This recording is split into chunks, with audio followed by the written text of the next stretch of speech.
श्री गुरुभ्यो नमः। संस्कृत कक्षायां भवतां भवतीनांच पुनरेकवारं हार्दं स्वागतम्। अद्य वयं भास्वती इति पुस्तकस्य न त्वं शोचितुमर्हसि इति पाठस्य अवशिष्टांशं पठिष्यामः। 10 श्लोकाः अस्माभिः पठिताः। पूर्वं कक्षायां ये श्लोकाः पठिताः तान् श्लोकान् अतिरिच्य अद्य अग्रे ये अवशिष्टाः श्लोकाः सन्ति तान् श्लोकान् पठिष्यामः। तत्र तदेवम् अभिनिष्क्रान्तं न मां शोचितुमर्हसि भूत्वापि हि चिरं श्लेषः कालेन न भविष्यति। पीछे कहा था कि हम इस वन में क्यों प्रवेश किए हैं, तपोवन में क्यों आए हुए हैं, उसका उद्देश्य बताया था। अब बता रहे हैं कि तपोवन जाना उचित है हमारा, इस बात को इस श्लोक में कहा है। इसके अन्वय को हम देखते हैं तो अर्थ स्पष्ट हो जाएगा। तद एवं अभिनिष्क्रांतम माम शोचितुम न अर्हसि यतो हि कालेन भूत्वा अपि श्लेषः चिरं न भविष्यति। कह रहे हैं तद एवं अभिनिष्क्रांतम, इस प्रकार से मैं घर छोड़ करके चला आया हूँ। ऐसा देख करके, ऐसा समझ करके अगर आप हमारे विषय में सोच करने लगें, चिंतन करने लगें या चिंता करें, दुखी हों, तो एतत् शोचितुम न अर्हसि, यह शोक करना उचित नहीं है। शुच धातु से तुमुन प्रत्यय करेंगे तो शोचितुम यह रूप बनता है। इस किसी भी धातु में अगर हम तुमुन करेंगे तो यह ऐसे रूप बनेंगे जैसे शोचितुम, पठितुम, लेखितुम, गंतुम, हसितुम, ऐसे। तो शोचितुम न अर्हसि, शोक करना उचित नहीं है, शोक करने योग्य नहीं। क्यों? कहते हैं यतो ही कालेन भूत्वा अपि, हम बहुत समय तक साथ में रहें तो भी जीवन पर्यंत किसी का साथ में रहना संभव नहीं है। किसी ना किसी मोड़ पर, जीवन के किसी ना किसी अवस्था में व्यक्ति साथ छोड़कर चला ही जाता है। चाहे कितने ही घनिष्ठ स्वजन, ये माता पिता से ज़्यादा घनिष्ठ कोई नहीं हो पाता, जिन्होंने हमें जन्म दिया, जिनके शरीर का एक एक अवयव हमारे शरीर में जुड़ा हुआ है, बना हुआ है उनके शरीर से, लेकिन वो भी समय से पहले या समय से बाद या जीवन के किसी अन्य पथ पर छोड़ के चले जाते हैं। तो कहना ये चाह रहे हैं कि कालेन भूत्वा अपि, बहुत काल तक हम अगर किसी के साथ रह भी लें तो ये संबंध, ये व्यवहार शाश्वत नहीं है, निरंतर चलने वाले नहीं हैं।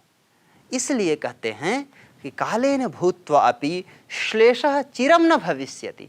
जो श्लेष है, जो संबंध है, जो जुड़ाव है, लगाव है, ये चिरकाल पर्यंत, चिर का अर्थ है बहुत काल पर्यंत नहीं रहते, किसी न किसी समय में टूट ही जाते हैं। हम बचपन में थे, हमारे दोस्त अलग थे, मिडिल क्लास में हुए उस समय दोस्त अलग हुए, हायर स्तर में गए उस समय अलग दोस्त, उच्च शिक्षा में गए, पीएचडी में गए और सर्विस में आ गए। तो हम अपने जीवन को ही देखें, सारा स्तर, पूरे जीवन में उथल पुथल सब होता रहता है। तो कोई भी संबंध, कोई भी व्यवहार शाश्वत नहीं है, निरंतर चलने वाला नहीं है। तो जब चिरकाल तक कोई व्यवहार चलने वाला नहीं है, ये हम जानते हैं, तो क्यों ना हम उस आत्म तत्व की खोज करें जो शाश्वत है, और इस जीवन को प्राप्त करके हम उसे क्यों ना पाएं जो स्थिर है, ध्रुव है, अटल है, निश्चित है और शाश्वत है। उसी शाश्वत की खोज में राजकुमार सिद्धार्थ घर को छोड़कर आ गए हैं, तपोवन में प्रवेश कर रहे हैं। इस बात को इस श्लोक में कहा गया है। अगला श्लोक हम देखते हैं। ध्रुवो यस्माच्च विश्लेषस् तस्मान् मोक्षाय मे मतिः विप्रयोगः कथं न स्याद् भूयोऽपि स्वजनादिति। इस श्लोक में हेतु बता रहे हैं कि कानन में, तपोवन में प्रवेश करने का हेतु क्या है, क्यों। इसका अन्वय देखते हैं तो ज़्यादा स्पष्ट होगा। अन्वय इस प्रकार है। यस्मात् स्वजनात् च विश्लेषः ध्रुवः तस्मात् मोक्षाय भूयः अपि विप्रयोगः कथं न स्यात् इति मे मतिः। हेतु दे रहे हैं यस्मात्, यतो ही, क्योंकि, स्वजनात्, स्वजन से, स्वस्य जनः स्वजनः, तस्मात् स्वजनात्। स्वजन का अर्थ होता है अपने लोग। स्व माने अपना, जन माने लोग। यहाँ एक ध्यान देना चाहिए छात्रों को। स्व अगर दंत्य सा लिखते हैं, सरौता वाला जो सा होता है, वो सा अगर लिखते हैं स्व में, तो उसका अर्थ होता है स्वयं, निज का वाचक होता है। और अगर शंकर, शिव लिखने वाला जो श होता है, तालव्य शकार बोलते हैं, अगर इसका प्रयोग करते हैं तो श्व, इस श्व का अर्थ हो जाता है कुत्ता। तो स्वजन अर्थात अपने लोग, और स्वजन अगर कह दिया तो क्या अर्थ क्या हो जाएगा, कुत्ते लोग। ये सकार के उच्चारण में बदल देने से अर्थ का परिवर्तन हो जाता है, अर्थ बदल जाता है। तो जहाँ भी लिखते हैं या बोलते हैं तो इसका जरूर ध्यान रखना चाहिए। तो स्वजनात्, अपने लोगों से, विश्लेषः ध्रुवः, विश्लेष, विश्लेष का अर्थ है अपाय, अपायो विश्लेषः अर्थात अलग होना, किसी से हम दूर हों, इसे विश्लेष या वियोग कहा जाता है। संयोग वियोग आपने सुना होगा। वियोग अर्थात अलग होना, हम हाथ पकड़ के रखे हैं और ऐसा किया, इसे ही विश्लेष कहते हैं। तो अब यहाँ ये देखते हैं कि अपने लोगों से भी, अपने बंधु बांधव, भाई, नातेदार, रिश्तेदार, सबसे वियोग होना स्वाभाविक है, अलग होना ही पड़ता है। तो अगर निश्चित है, ध्रुवः अर्थात निश्चितः, बदला नहीं जा सकता। ध्रुवः अर्थात निश्चय के लिए कहा कि निश्चित है। स्वजनों से भी कितने भी घनिष्ठ और प्रिय लोग हों, उनसे वियोग होना, अलग होना निश्चित ही है। तो क्यों ना किसी अच्छे काम के लिए हम अलग हो जाएं। जैसे हमारे पास धन हो और हम उस पैसे को दो तरह से उपयोग में ले सकते हैं। या तो पूजा पाठ में लगा दें, किसी ज़रूरतमंद को दे दें, जिसे आवश्यकता है, गरीब है, उसे हम दे दें। दान कर दिया हमने, तो दान करना अच्छा माना जाता है, इसे सदुपयोग कहते हैं। इसी तरह हम उसका दुरुपयोग भी कर सकते हैं।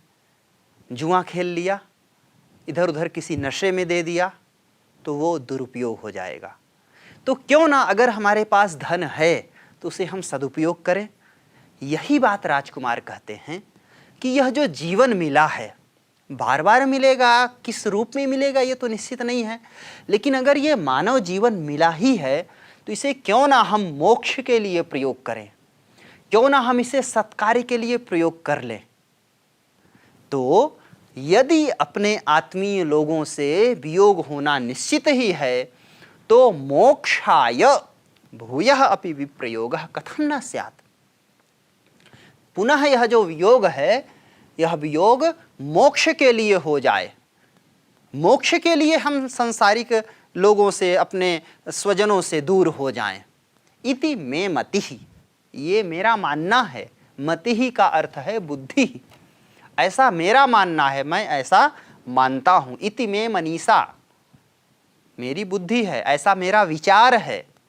ये बात सिद्धार्थ ने अपने सारथी से कहा और यही कहते हुए आगे कहते हैं यद्यपि स्याद समये या तो वनमशाविति अकालो नास्ति धर्मस्य जीविते चंचले सती। धर्म करने के लिए कोई समय निश्चित नहीं करना, इस बात को बतला रहे हैं। इस श्लोक का अन्वय हम देखते हैं पहले।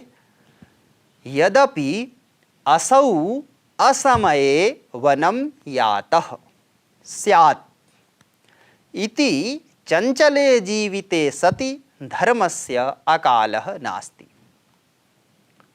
थोड़ा सा मन में ये कष्ट होता है माता पिता लोगों को कि हमारा बच्चा जिस युवावस्था में उसे समाज के अलग अलग कार्य करना चाहिए, हर किसी की अभिलाषा होती है कि उसका पुत्र हो, उसकी बहू हो, बेटे हों, अच्छा फला फूला परिवार हो और सब आपस में मिल के रह रहे हों। लेकिन अगर उसी समय बड़ा लड़का घर छोड़ के चलने की बात करने लगे, उसे वैराग्य हो जाए, वो कहे कि हम पहाड़ में जंगलों में बैठ के तपस्या करेंगे, और करेंगे नहीं, कहना ही नहीं करना शुरू कर दे, फिर तो बड़ा कठिन होता है। हृदय पे माता पिता को पत्थर रखने जैसा असह्य वेदना होती है। ये बात यहाँ कह रहे हैं कि ये समय यद्यपि उचित नहीं है, यद्यपि असमये, न समयः इति असमयः तस्मिन् असमये, असौ असमये, यह जो काल है इस समय में वनम यातः कदाचित समुचितः न प्रतिभाति। हो सकता है कि वन में आना इस समय उचित ना हो, लेकिन मैं जिस दृष्टि से देख रहा हूं मुझे लगता है कि वन में आना उचित है। क्यों? कहते हैं चंचले जीविते सती, हेतु दे रहे हैं, सती सप्तमी लगा रहे हैं।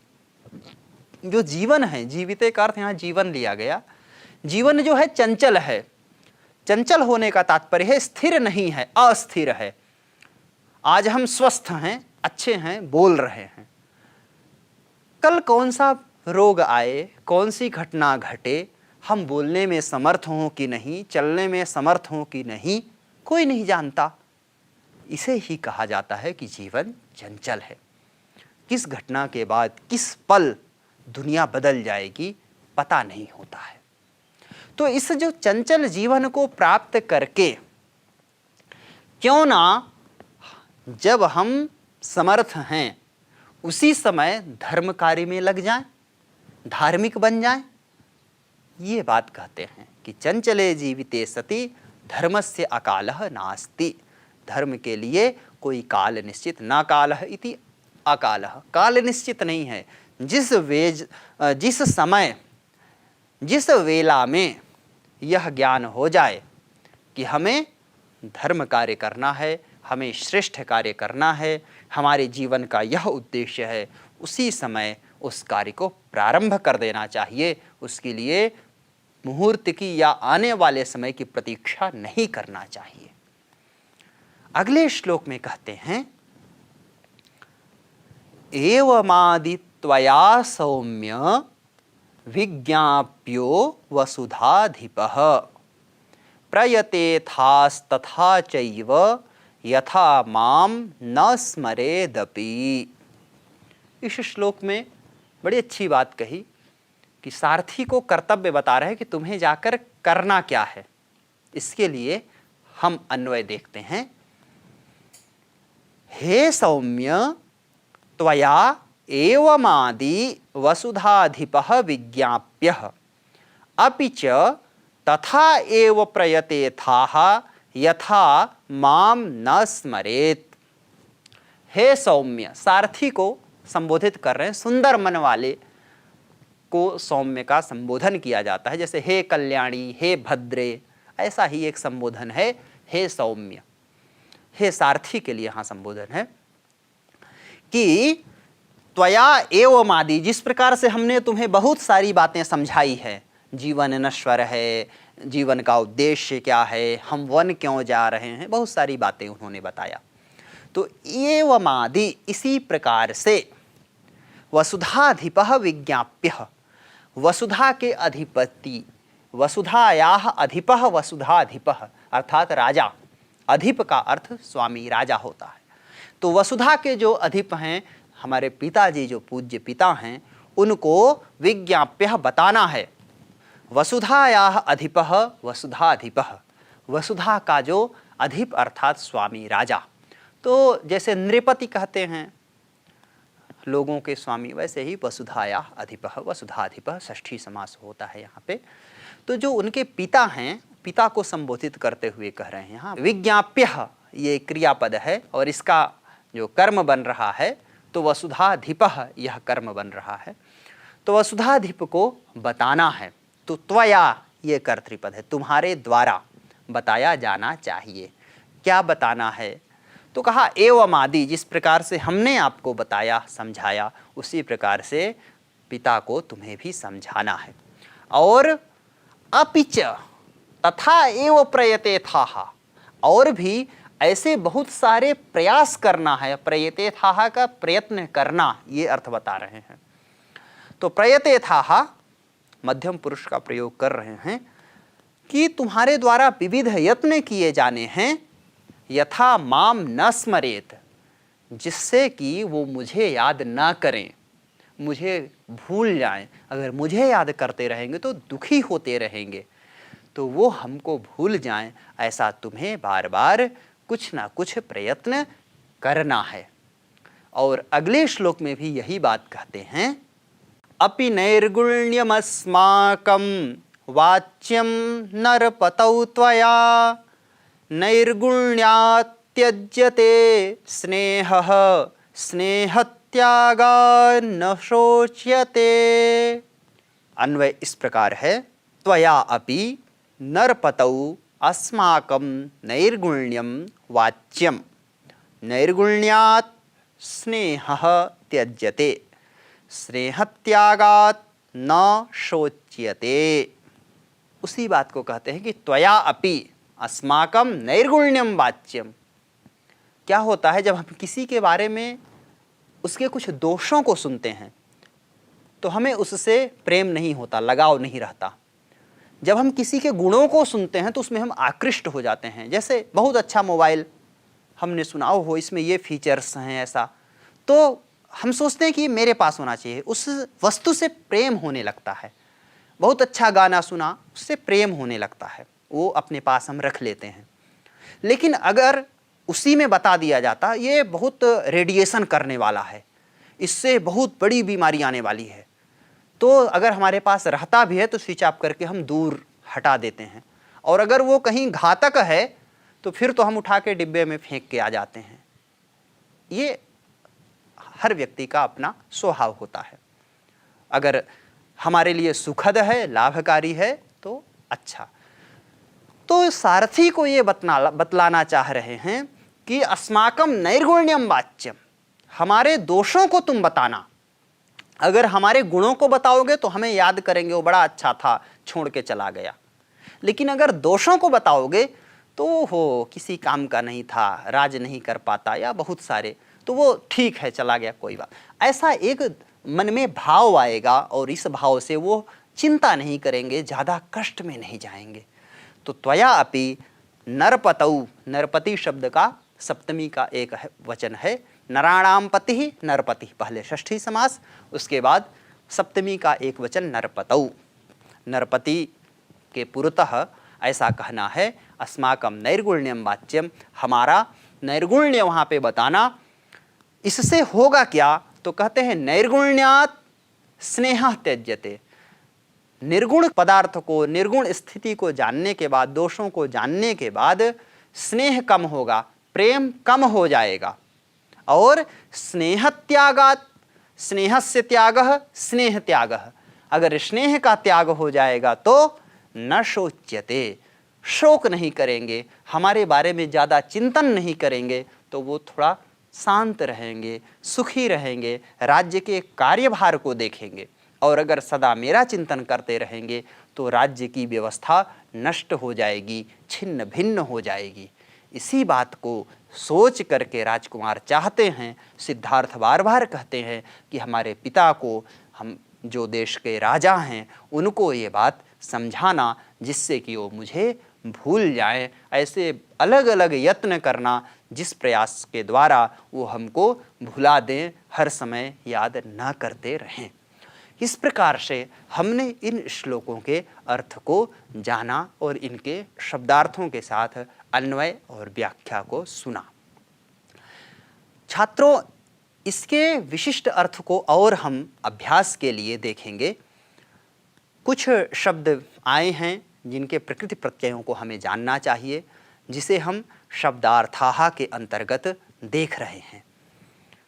जैसे हम देख रहे हैं शब्दार्थाः के अंतर्गत शोचितुम ये पद है, शुच धातु है प्लस तुमुन प्रत्यय है और इसका अर्थ है शोक करने के लिए।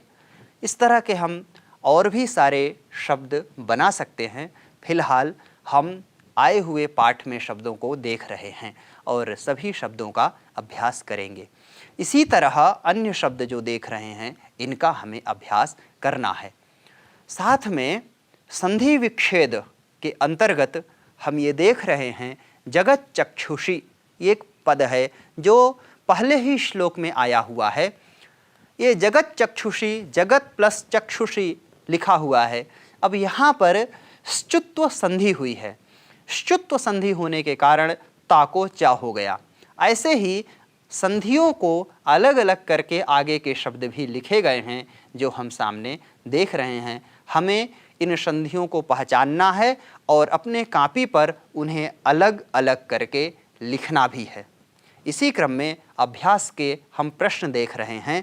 पहला प्रश्न है एक पदेन उत्तरत अयम पाठः कस्मात् ग्रंथात् संकलितः। यह पाठ किस ग्रंथ से संकलित है अर्थात लिया गया है? इसका उत्तर है बुद्ध चरितम। एक ही पद के द्वारा उत्तर दिया गया। ऐसे ही सभी प्रश्नों के उत्तर हमें अपनी कॉपी में लिखना है और याद करना है। अगला प्रश्न हम देख रहे हैं पूर्ण वाक्येन उत्तरत स्वस्य जनस्य विपर्यये का स्थितिः भवति। अपने जन के विपर्य हो जाने पर क्या स्थिति होती है? इस प्रश्न का उत्तर 6 नंबर श्लोक में आया हुआ है। ध्यान ये रहे जितने भी यहाँ प्रश्न आ रहे हैं सभी पीछे किसी न किसी श्लोक में हमने पढ़ा और उनके उत्तर को हमें वहाँ से ढूंढ कर लिखना है।